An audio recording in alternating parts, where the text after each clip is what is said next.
Ethan Carter had long cherished his suburban home as a sanctuary, a retreat where he could leave behind the burdens of a life in public service. A decorated military veteran turned diligent city official, Ethan poured the same care into maintaining his property as he did into his career. His house, with its tidy lawns, carefully pruned hedges, and warm, inviting porch lights, was a tangible symbol of his independence and hard-won peace. By night, the soft radiance of those lights served as both a beacon of pride and a reminder of the freedom he had fought so hard to preserve. But not everyone in the neighborhood shared Ethan's reverence for individuality. The local Homeowners Association, HOA, prided itself on uniformity and strict conformity. At the helm of this self-appointed order was Karen, a figure whose very name had become shorthand for overreach and entitlement. Karen, impeccably dressed and perpetually armed with a clipboard of outdated regulations, saw the world in black and white. Every deviation from her rigid ideals was an affront to the collective aesthetic, and nothing irked her more than a homeowner daring to challenge those standards. One crisp autumn morning, as Ethan sat on his weathered wooden porch savoring a cup of strong coffee, his peaceful reverie was abruptly shattered. Karen strode up the walkway, her high-heeled steps echoing against the pavement. With a practiced smile that did little to hide her disdain, she extended a hand holding an envelope embossed with the HOA seal. "Mr. Carter," she began, her tone clipped and imperious, "I must insist that you take immediate action regarding your porch lights. They are, frankly, far too bright and do not adhere to the community standards." Ethan blinked in surprise. His porch lights had been carefully chosen, a nod to his personal style and a tribute to his late father, who once fixed every bulb by hand. "I'm sorry, Karen," he replied, his voice measured and calm, "but I haven't signed up for any rules that dictate the brightness of my lights." Her eyes narrowed ever so slightly. "Rules are rules, Mr. Carter," she snapped. "You're in violation of Section 3.4 of the Community Guidelines. Consider this your final warning." Ethan frowned as he unfolded the notice. The document was replete with archaic language and references to clauses he'd never agreed to in any meeting. To him, it was the first sign of a battle he never expected, a clash between personal liberty and an organization that claimed moral and legal high ground by imposing its arbitrary standards. That day, as he paced the length of his living room, where relics of his military past mingled with framed photos of family and quiet moments of solitude, Ethan felt a growing sense of injustice. How could a community meant to foster mutual support become a battleground for petty control? Neighbors in the adjoining houses whispered among themselves about Karen's iron-fisted management style. Stories of fines for excessive curb appeal and endless citations for trivial infractions abounded. By dusk, the seeds of resolve had been planted. Ethan sat down at his desk, reviewing the HOA's bylaws with the critical eye of a man who knew his rights. Every paragraph seemed designed to empower Karen at the expense of the homeowners. He began drafting notes, cross-referencing local ordinances, and pondering the first steps in a plan to reclaim not just his porch lights, but the very dignity of his home. As twilight deepened into a quiet evening, Ethan's thoughts turned to his future strategy. He reached out to an old friend, a fellow veteran now studying municipal law, to better understand how to counteract the overreach. There was no longer any question of mere misunderstanding. This was a calculated effort by Karen to impose her will. And Ethan, with all his experience and quiet determination, was not about to let his home be reduced to a canvas for someone else's rules. In that moment, as the cool night air embraced him and his porch lights flickered steadily against the dark, Ethan realized that this confrontation was about much more than illumination. It was about standing up for every right that had been fought for in moments of sacrifice and every promise made to those who believed in freedom. With resolve hardening in his chest, Ethan prepared himself for the long, arduous battle that lay ahead, a battle that would pit the spirit of one determined man against the relentless machinery of an out-of-touch HOA. The morning after that fateful conversation, Ethan was greeted by an unwelcome surprise. As he stepped outside to enjoy the crisp air, he discovered a thick envelope taped firmly to his front door. The bold lettering on the envelope left no room for doubt. A fine of $750 had been levied against him for violating community light regulations. Standing on his porch, Karen awaited him like a sentinel of bureaucratic tyranny. Arms folded and a self-satisfied smile playing on her lips, she greeted him with a clipped, "Good morning, Mr. Carter. I trust you've received our notice." Ethan took a measured breath before replying, "Yes, I did. But I believe this fine is unjust, as I've never agreed to any such regulation regarding my personal lighting." His tone, though polite, carried an unmistakable undercurrent of challenge. "The rules apply to everyone equally," Karen retorted sharply. "Failure to comply will result in further action." Her eyes sparkled with an unyielding certainty, a certainty that only someone steeped in entitlement could muster. Unperturbed, Ethan resolved to contest the fine. That very day, he visited the local zoning office, armed with a meticulously kept binder of all his correspondence with the HOA and copies of local ordinances. The city clerk, after a brief review, admitted that the regulation cited by Karen was ambiguous at best. However, before any formal reconsideration of Ethan's case could begin, a new challenge emerged. Within days, Ethan's once peaceful property became the epicenter of a growing storm. Anonymous complaints, seemingly orchestrated by the HOA, began flooding the city's offices. City inspectors started making impromptu visits to his home, scrutinizing every inch of the property for any infraction, even ones as minor as a misplaced flower pot. The frequency and intensity of these visits suggested more than mere administrative oversight. It was clear that Karen had tapped into a network of informal allies within the local bureaucracy, all eager to enforce a standard that even the law could not fully justify. At the next HOA meeting, a sterile affair held in the community center's cramped conference room, Karen took center stage. With a sense of theatrical authority, she recited the community guidelines and announced, "We must all abide by the rules that ensure the harmony of our neighborhood." Her voice was amplified by a small microphone, and every word was punctuated with a pointed look in Ethan's direction. Emboldened by his recent research and confident in his legal footing, Ethan stood and addressed the assembly. "With all due respect, the guidelines you enforce are based on arbitrary interpretations.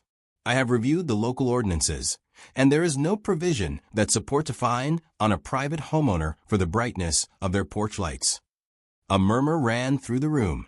Some neighbors exchanged uncertain glances, while others looked on with a quiet relief that someone was finally speaking out. Karen's eyes flashed, and for a moment, the room was thick with tension. "Mr. Carter, rules are not suggestions," she snapped. "They are the backbone of our community. If you cannot abide by them, perhaps you should reconsider your place here." After the meeting, Ethan retreated into the quiet of his home, the weight of the day's events settling over him like a shroud. That evening, as he documented every encounter, every fine, every unannounced visit from inspectors, Ethan's resolve grew. He was determined not only to fight the unfair fine, but to expose a system designed to intimidate and control. In the dim glow of his study lamp, Ethan drafted a formal complaint outlining the undue pressure placed upon him, and he prepared to share his evidence with a local journalist known for investigating government overreach. The day had been a bitter introduction to a battle where every step forward came at the cost of personal peace. Yet Ethan knew that the fight for his home was emblematic of a larger struggle, a stand against the unchecked power of an HOA that cared more for rules than for the rights of the people they governed. Over the next few weeks, the quiet suburban calm that Ethan once knew gave way to a series of increasingly aggressive maneuvers by the HOA. Karen's tactics, which had begun with minor fines and dismissive warnings, now escalated into what could only be described as an all-out assault on his way of life. One late afternoon, as Ethan returned from a lengthy meeting at City Hall, he found a notice pinned to his door threatening further corrective measures if his porch lights were not dimmed within 48 hours. Inside the envelope, a slew of new violations was listed, each more preposterous than the last. There were claims about the unsightly glow attracting wildlife that disrupted the neighborhood's quiet, and even an allegation that his lights interfered with local traffic sensors. Reading through the document, Ethan could hardly believe that these were not the fantasies of an overzealous enforcer, but the official language of a community board determined to push its boundaries beyond reason. Realizing that the situation was spiraling out of control, Ethan began to delve deeper into the inner workings of the HOA. Late at night, while most of the neighborhood slept, he pored over meeting minutes, financial statements, and correspondence between board members. What he discovered was alarming: a trail of irregularities, unexplained expenditures, and a pattern of targeting homeowners who dared to challenge Karen's interpretation of community standards. In hushed conversations with neighbors who had suffered their own share of inexplicable fines, Ethan began to piece together a more disturbing picture. A longtime resident confided in him, "I've seen documents where fines vanish mysteriously when large donations are made to the HOA fund. It's like they're buying silence." Another whispered that Karen had been using her position not to foster unity, but to enrich herself at the expense of everyone else. Determined to gather concrete evidence, Ethan installed discrete cameras in strategic spots around his property and began maintaining a detailed log of every interaction. Every knock on the door by an inspector, every curt phone call from the HOA's legal team, was meticulously recorded. He also reached out to a sympathetic board member, someone who had grown increasingly uncomfortable with Karen's autocratic rule. Under the cover of secrecy, this insider provided Ethan with documents that hinted at misappropriated funds and personal expenses charged to the HOA's coffers. One particularly unsettling afternoon, Ethan's phone buzzed with a terse message from an unknown number: "Stop your investigation or face the consequences." The threat was as clear as it was chilling, a final warning that he was poking a very dangerous beehive. But rather than deterring him, it only steeled his resolve. Ethan realized that this was not just a fight over porch lights. It was a struggle against systemic corruption and an abuse of power that had been allowed to fester in the heart of the community. At the next HOA meeting, the tension in the room was palpable. As Karen took the stage, her smile was now edged with barely concealed irritation. "It has come to our attention that some homeowners are not taking our community standards seriously," she declared, her voice booming across the cramped hall. When Ethan rose to question the validity of the new fines, citing the evidence he had painstakingly collected, a murmur of disbelief ran through the crowd. "Mr. Carter," Karen said, leaning forward as if to whisper a threat into his ear, "you must understand that the rules exist for a reason. Anyone who does not conform endangers the fabric of our neighborhood." Her tone was cold, calculated, and as Ethan met her gaze, he could see the fury lurking behind her composed facade.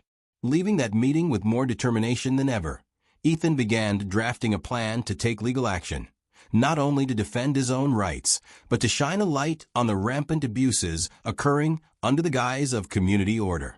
He contacted a local investigative journalist and scheduled interviews with several disgruntled neighbors. With every piece of evidence, every recorded conversation, Ethan was slowly building a case that would expose the true nature of the HOA and its self-appointed enforcer. That evening, as rain began to patter against his windows, Ethan sat back and reviewed the day's recordings. He knew that his next move would be critical. The conflict had escalated from a simple dispute over porch lights to a full-scale battle against an institution determined to silence dissent and control every aspect of its residents' lives. And Ethan, bolstered by the support of his neighbors and armed with undeniable proof, was ready to fight back.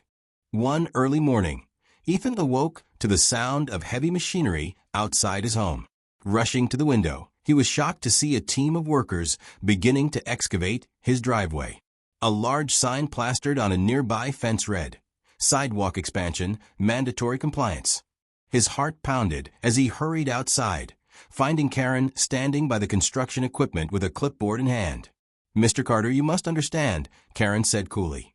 "This is for the betterment of the entire community. Your driveway is obstructing the new walkway that has been approved by the board." Ethan's eyes narrowed as he approached her. "Obstructing? My driveway has been here for years and poses no problem at all. This is nothing but an overreach of your authority, Karen." Her smile didn't waver. Rules are not suggestions, Mr. Carter. The board has spoken. But as the first shovel of dirt was thrown, Ethan felt a surge of determination. He reached into his coat pocket and pulled out a file thick with legal documents, proof that the HOA had no jurisdiction over his property modifications. Later that day, as the neighborhood gathered for the monthly HOA meeting, tension filled the air. The community center was abuzz with whispers about Ethan's predicament and the inexplicable digging on his property. With a calm that belied the chaos of the day, Ethan strode into the room, carrying his file like a shield against the absurdity of it all. "Ladies and gentlemen," Ethan began, his voice steady and authoritative, "I have come to address a matter of grave injustice. I present to you documents showing that the so-called expansion of the sidewalk on my property is entirely unauthorized." He opened the file to reveal contracts, city permits, and expert opinions, all of which confirmed that the HOA's actions were legally unfounded. Karen tried to interject, her tone condescending as she said, "This is merely a precautionary measure to ensure safety and uniformity in our community." But the murmurs in the room grew louder. Several board members exchanged glances that spoke of doubts and regrets. One neighbor, an elderly woman with a reputation for honesty, stood up. "I've seen the documents. What is being done here is not only unjust, it's illegal."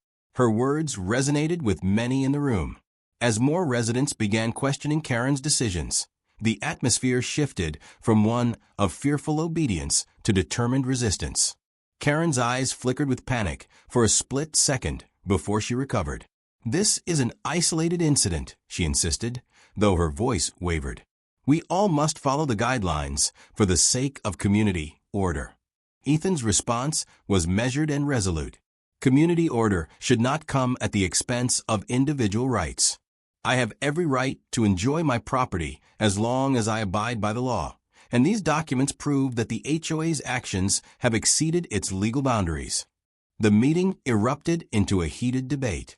Some board members, emboldened by the evidence and the growing support among the homeowners, began to voice their opposition to Karen's overzealous enforcement. The tide was turning. As the session continued, Ethan shared every detail of the unauthorized excavation and presented the photographic evidence he had gathered over the past weeks. Each slide of his presentation was met with increasing nods of agreement from the crowd. By the end of the meeting, it was clear that the community's patience had worn thin. Many residents pledged their support to Ethan's call for transparency and accountability. The board voted to delay further action on the sidewalk expansion pending a full review of the HOA's authority. Karen's confident demeanor had cracked, and though she still clung to her role, the power dynamic had unmistakably shifted. Later that evening, as Ethan returned home under a starlit sky, he felt a mixture of relief and cautious optimism. He knew that while this victory was significant, it was only the beginning. The battle against the HOA's unchecked power was far from over, but now the community was starting to stand with him. And for Ethan, that unity was the first real step toward reclaiming not only his home, but the very essence of neighborhood democracy. With the community's support gathering momentum and the legal evidence stacking against her, Karen began to act in increasingly desperate ways. Determined to crush any further dissent, she decided that a bold, aggressive move was necessary. One that would, in her mind, finally silence Ethan and reassert her authority. One chilly morning, as a low fog settled over the neighborhood, Ethan awoke to the sound of raised voices and the blaring of police sirens. Rushing outside, he found a small group of officers gathered on his front lawn. Karen, standing in the midst of it all with a forced smile, pointed accusingly at his porch lights. "They are causing a public disturbance," she announced loudly to the assembled officers and a growing crowd of curious onlookers. "Your brilliant display of light is not only disruptive, it violates local noise and disturbance ordinances." Ethan, still rubbing the sleep from his eyes, stepped forward calmly. "Officers, I believe there's been a misunderstanding," he said, holding up his city official badge. "I have complied with all local ordinances.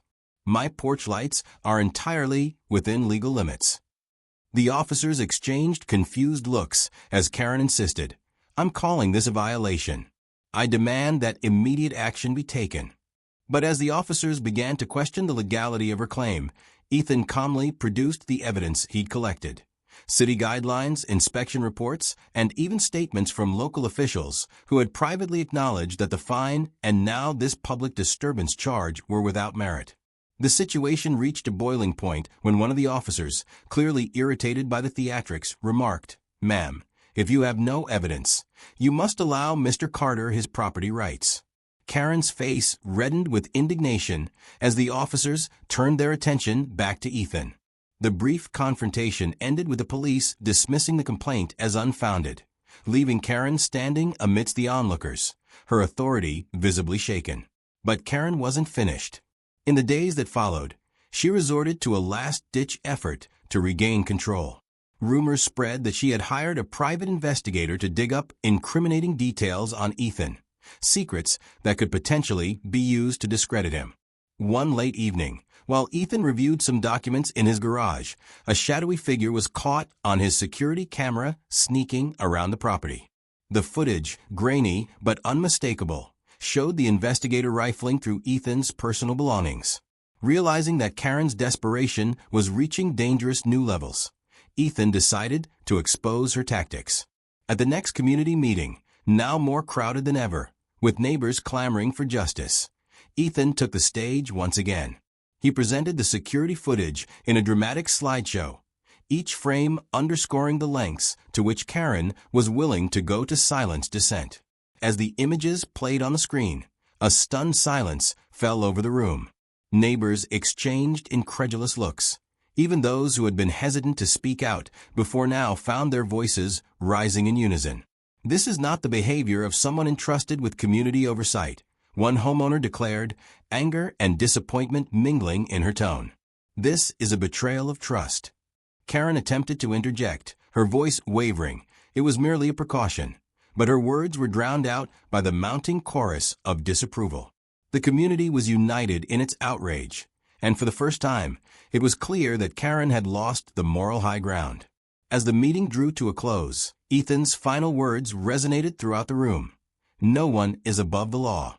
No one has the right to bully and intimidate others in the name of order." With that, the meeting ended in a resounding show of support for Ethan, leaving Karen to confront the undeniable fact that her final, desperate move had only sealed her fate. In the aftermath of Karen's disastrous attempt to use police authority against him, the balance of power in the neighborhood shifted irrevocably. With the community united and emboldened, long-held secrets about the HOA's inner workings began to emerge, setting in motion events that would ultimately lead to its collapse. The once feared board meetings became battlegrounds for truth. In a series of 10 sessions, homeowners, now armed with Ethan's documented evidence and their own first-hand accounts, vigorously challenged every decision and every fine imposed by the HOA.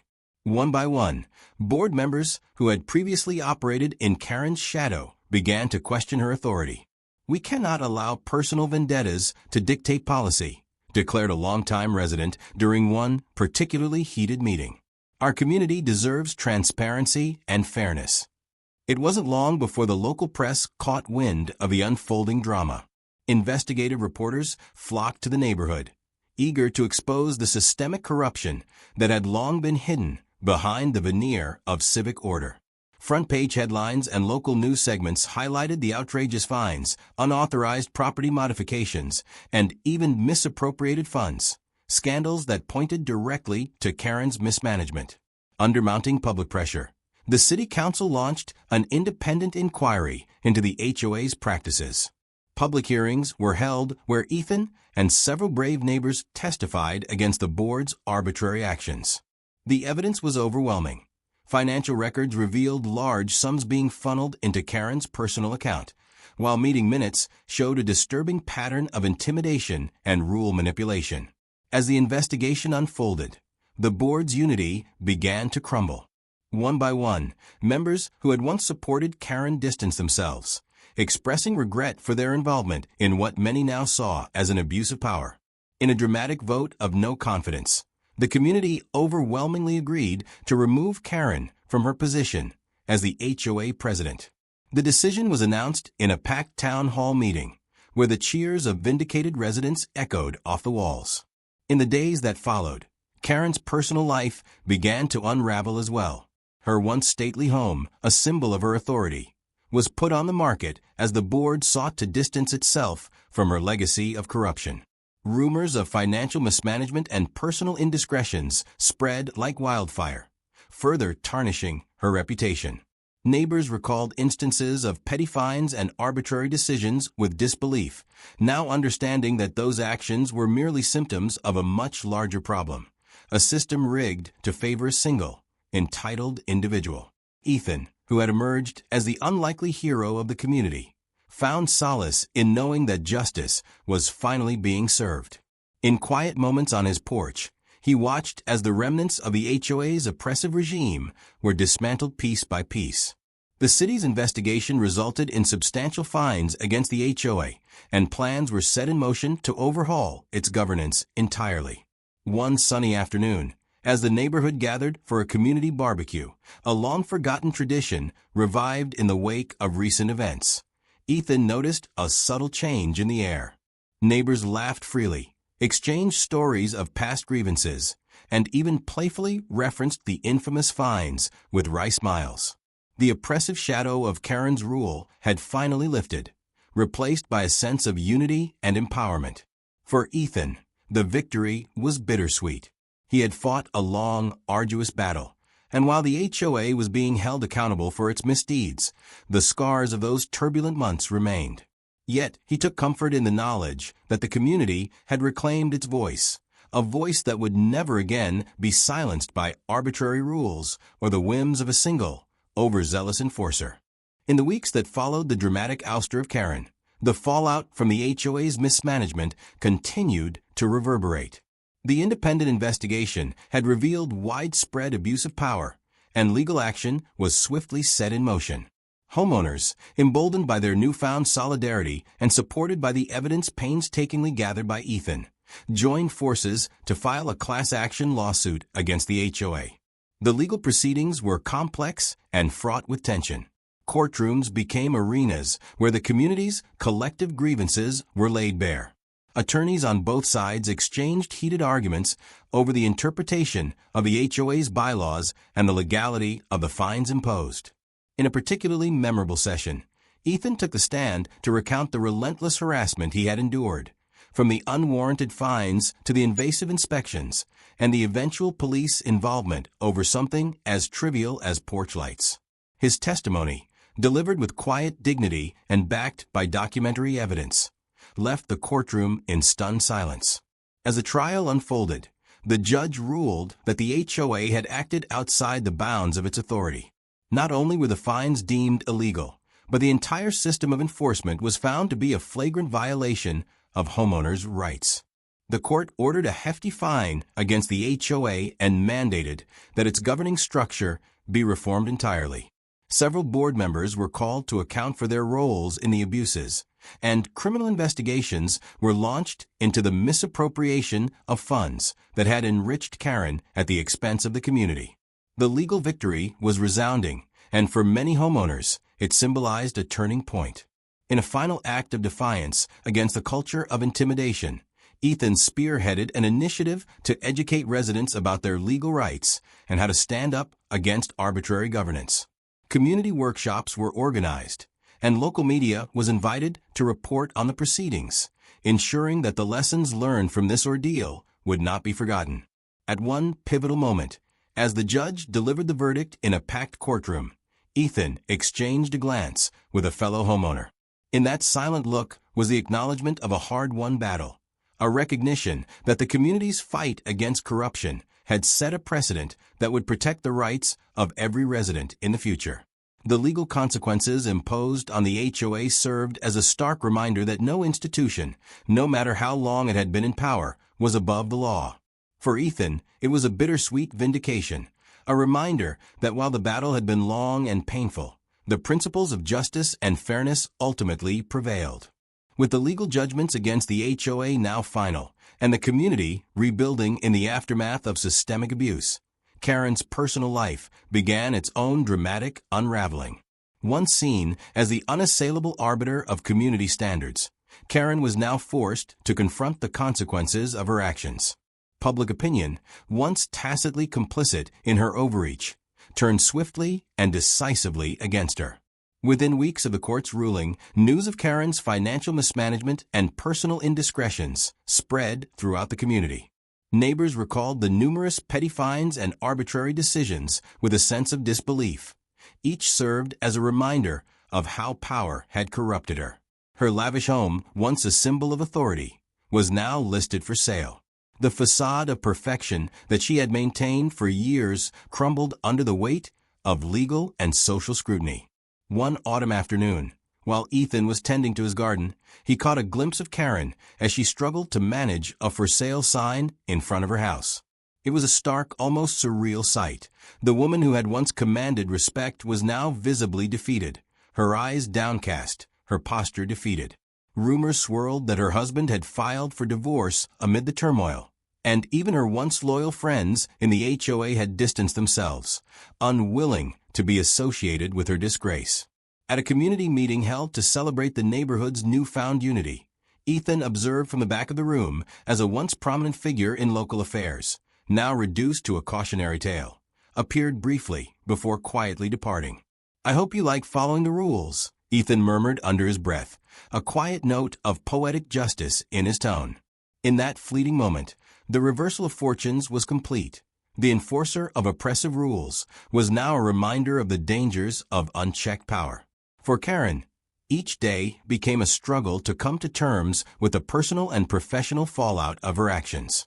Media interviews painted a picture of a woman who had lost everything in her pursuit of control, and social gatherings that once buzzed with her self-assured presence now whispered her name with a mixture of pity and scorn.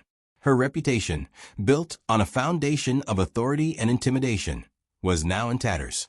As weeks turned into months, Karen's personal downfall became an open secret in the community. The very rules she had once used as weapons against others had come back to haunt her. Her financial stability evaporated, and she found herself forced into a series of low-paying jobs just to make ends meet. The final blow came when she was publicly shamed at a neighborhood event, a stark reminder that no one, no matter how powerful, could escape accountability forever.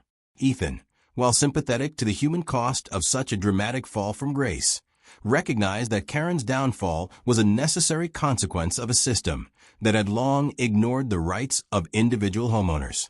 In her absence, a new chapter was beginning, one defined not by arbitrary power, but by community, fairness, and mutual respect. Months later, the neighborhood had transformed into a place of genuine community spirit. The oppressive shadow of the old HOA had lifted, replaced by a collaborative system designed to uphold the rights and voices of every homeowner. Ethan's porch, once the target of an endless battle, now shone as a symbol of resilience and the triumph of justice. On a warm summer evening, as the sun dipped below the horizon and the sky was painted with hues of orange and pink, neighbors gathered for an impromptu celebration in the local park. Laughter filled the air, and the once tense community now shared stories of past struggles and the collective victory that had united them. There were barbecues, outdoor games, and heartfelt conversations, moments that underscored the strength of a community that had learned to stand up for itself. Ethan sat comfortably on his now peaceful porch, a cup of tea in hand and a quiet smile playing on his lips. The memory of a long, arduous fight against injustice was still vivid, but it had given way to a renewed sense of hope. Every time he glanced at his porch lights, a detail that had once sparked conflict, they now served as a reminder of the day a determined individual and a unified community said enough. In a light-hearted twist of fate, as the evening festivities continued, one neighbor jokingly produced a handmade violation notice, this time for something utterly absurd, like excessive cheerfulness. The room erupted in laughter, and Ethan's warm chuckle was the final punctuation on a chapter that had once been filled with bitterness and strife. As the night drew to a close, the community shared one final moment of unity. With the stars beginning to twinkle above, Ethan rose, addressing his neighbors with quiet conviction. Tonight, we celebrate not just our victory over tyranny, but our commitment to look out for one another. Let this be a lesson. No one is above the law, and together, we are stronger than any arbitrary rule. With those words, a sense of closure settled over the gathering. The oppressive era of Karen's rule was over, replaced by the promise of a brighter future built on fairness, respect, and community solidarity. And as Ethan stepped back into his home, the soft glow of his porch lights seemed to wink in silent acknowledgement, a final mic drop moment in a battle that had reshaped an entire neighborhood.